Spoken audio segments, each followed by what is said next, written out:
Murakaza neza kuri Parfait Nzeyimana Media nkuko bisanzwe nca kinyamakuru cyanyu cyangwa cyashikiriza ibintu bishasha, ibintu bigezweho, ibintu bituma mererwa neza, gatuma mumenya ubumenyi mukunguka byinshi bitandukanye. Kuri micro ni Parfait Nzeyimana nkuko bisanzwe niwe yamabashikiriza ibintu byinshi bimeze neza. Mbega yo basanzwe uzi ibihugu 10 biteye imbere muri Afrika muri uyu mwaka turimo w'umwaka wa 2025. Wabibaza ko ari ibihe bihugu biza ku mwanya wa mbere mu kuba biteye imbere. Akeshi iyo bavuze ibihugu biteye imbere akeshi bisunga ukuntu byubatse, ibikorwa remezo bafise, ibisagara byiza baba barubatse, amazu meza, ibyo bashora hanze, ukabene igihugu babayeho, amabarabara meza, bire n'ibindi bikorwa byinshi bitandukanye. Umunsi rero muri video twaguteguriye ibihugu 10 biteye imbere, twagusaba gukora subscribe kugira ngo uzoze urabandanya uronka ama video mashasha tuyashirira ko buri munsi. C'est parti. Ku mwanya w'10 tuhasanga igihugu cy'u Rwanda. Igihugu cy'u Rwanda kikaba kiri mu bihugu 10 biteye imbere mu mwaka wa 2025 muri Afrika. Ubwiza iki gihugu kigaragaza mu kuba cariyubatse, amafaranga yaco, ibikorwa cyubatse hirya no hino hatandukanye, igisagara cabo, amabarabara meza bafise, ibibuga by'indege n'ibindi byinshi bituma igihugu cy'u Rwanda kiza umwanya w'10 mu bihugu byiza biteye imbere iyo wisunze ibikorwa byinshi byiza batandukanye bakoze. Ku mwanya w'9 tuhasanga igihugu Tunisia. Tunisia ni igihugu citeje imbere mu nyubako, mu bikorwa by'uburimi, iby'ubworozi, ibikorwa byo kubaka amabarabara y'indarayi amwe akoreshwa urudandaza runyarutse, ibikorwa byinshi bitandukanye, aho igihugu ca Tunisia canagize mu kwiyubaka mu bijanye no kwiteza imbere mu buhinga bw'urukana bumenyi, mbere no mu gukora ibikorwa byinshi bitandukanye. Ibi bica bituma igihugu ca Tunisia kiza ku mwanya w'9 ibihugu biteye imbere mu mwaka wa 2025 muri Afrika. Ku mwanya w'8 tuhasanga igihugu ca Ghana. Iki gihugu naco kikaba cariteza imbere iyo wihweje igisagara cabo, inyubako zabo, ibyo citeje imbere mu iki gihugu kikaba cariteje imbere cyane mu buhinga bw'itumatumanako, mu bisata byinshi bitandukanye, mu bijanye n'ama energy, mu kubaka amabarabara menshi atandukanye, mu bibuga by'indege n'ibindi byinshi bitandukanye, bigatuma iki gihugu kiza mu bihugu biteye imbere muri uyu mwaka.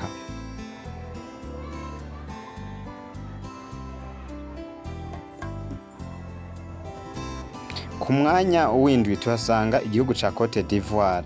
Iki gihugu naco iyo uravye ibikorwa byacu cakoze usanga ari igihugu giteye imbere cyane. Akeshi iyo bisunga ibihugu mu kuraba igihugu giteye imbere baraba bishora hanze ukuntu umwana igihugu abayeho bisunze iyo bita Pays-Bas, bakaraba ko umwana igihugu abayeho bagashobora kuvuga yuko ico gihugu citeje imbere. Na cyane cyane iyo utembereye mu gisagara ciwabo ugatembera ibisata bya bitandukanye, ibyo kwiyunguruza, ibijanye no gusura ico gihugu abakigendera ku bwishi, bituma iki gihugu ciza umwanya w'indwi mu bihugu biteye imbere muri Afrika.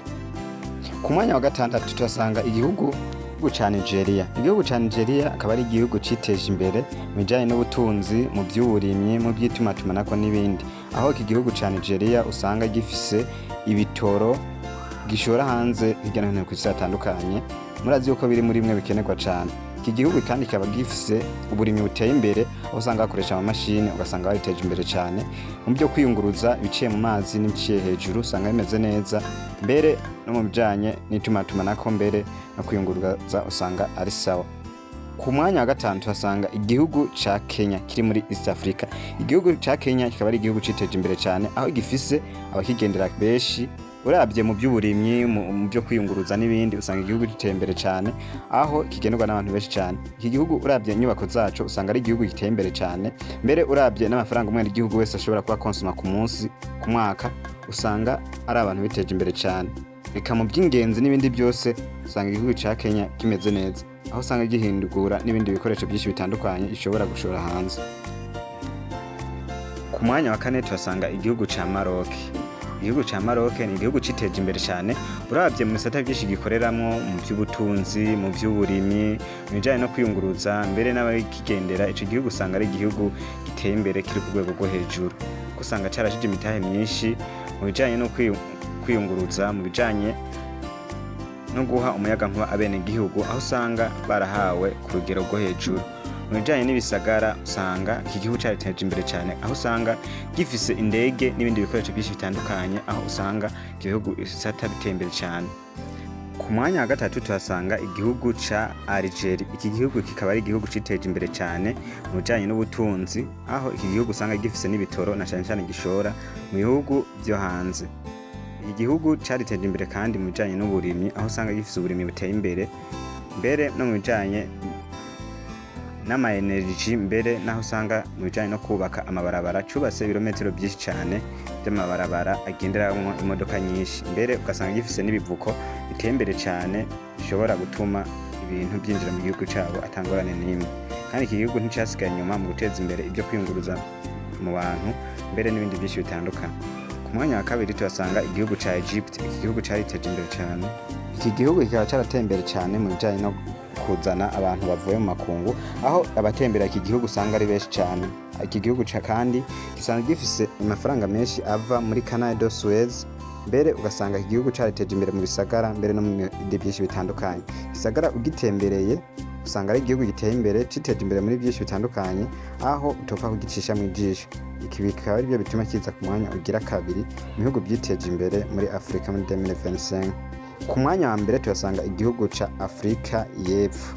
Igihugu ca Afrika du Sud usanga cyariteje imbere cyane mu bijanye n'ubutunzi, mu kwiyunguruza mu bikorwa byinshi bitandukanye, mbere usanga gifise n'ibikorwa by'ibitoro by'iwabo. Igihugu ca Afrika du Sud usanga gifise amabuye y'agaciro menshi ateye imbere, hamwe ore n'amadiyama ashobora gutuma iki gihugu kigira agaciro kenshi mu kunguzana ibintu byinshi. Iki gihugu ico wamenya gisanga gifise igisagara giteye imbere cyane, ugerageje no kuraba mu bindi bihugu usanga cyariteje imbere cyane. Kandi igisagara carubatse amabarabara menshi maremare cyane asumba y'ibindi bihugu mu kugira bateze imbere iby'ingenzi, mbere no gutembera. Mugabo nubwo biruko byama bishika umuyaga nkuba ugacikagurika muri ico gihugu bivanye n'ingorane zimwe zimwe ziba zitaratorerwa umuti. Kontinent ya Afrika niyo iri inyuma mu bijanye n'iby'ubutunzi, ariko nayo ikaba iri kwiyubaka byinshi bishoboka kugira ngo ishobore kwiteza imbere, aho usanga iyindi migabane yo iba yarateye imbere cyane. Akenshi bikunda gutuma igihugu kontinent ya Afrika isigara inyuma mu iterambere, aho usanga harimwo ingorane z'intambara, usanga ariho mu gihugu hagati abantu bakigwana za Somalia n'ibindi bihugu byinshi bitandukanye.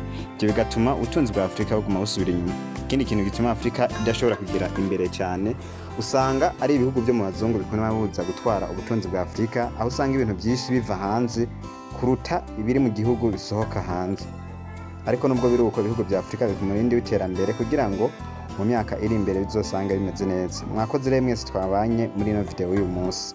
Ukaba uri mushasha kuri ino video yacu kuri kino kinyamakuru, ntugende udakoze subscribe, like, share na comment, utwandikire utubwire iyindi video wawe wifuza uko tuzogukorera uwundi munsi.